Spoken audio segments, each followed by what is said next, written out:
Hello, discussion group 2. Today I'll be answering the discussion questions for Oh, the Places You'll Go by Dr. Seuss. So, in the book, he mentions lurches, slurps, and waiting places. I think those places are used to describe the emotions that we go through during tough times. So, the lurch is the moment where we don't get what we want or like what we had hoped for. The slump is the sad feelings that come after, like questioning yourself and being unsure of why you didn't actually achieve what you had wanted. And the waiting place is exactly as he had said in the book of like waiting for another chance or just waiting for you something else to come along that will get you out of the sad feelings or the questioning within yourself of why you didn't excel like you were supposed to.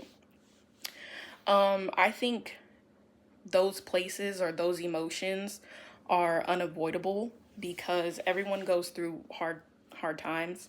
And so, if it's for different things, we might feel that we should have excelled and we didn't. And so it's kind of unavoidable in life. And I think his advice for what to do in those situations is just to pursue and keep facing your fears and moving on to eventually get into the happy places or the place that you once were. Because it can be difficult because, as he said, like slumps can be confusing and difficult to navigate. And so, by pushing on and pursuing on, you can eventually get yourself out of the slump. And by not waiting around, you can skip over the waiting place. As for deciding where to go, I think that we decide where to go as Dr. Seuss said, by using our feet and our mind. Because if you use your mind and say, oh, like I want to do this, like your body has to be able to do what you think.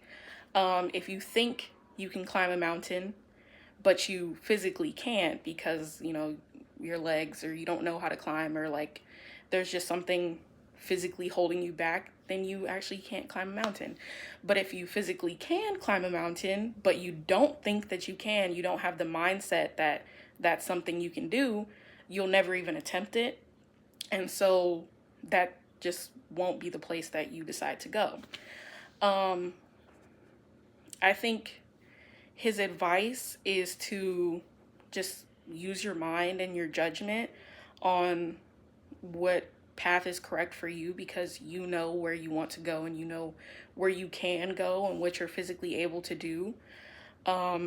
And you know what place would be good for you and like where you would feel happy and where you don't feel happy. And I feel that Dr. Seuss has this amount of confidence in his young readers because they are reading this book. They have this book as guidance to keep pursuing on and choosing their own path. But also he describes them as like not as the rest, because in the book a couple times he repeats the, this is not you or that's not you. So showing them that there's something different about them to where they have the choice to make their own opportunities.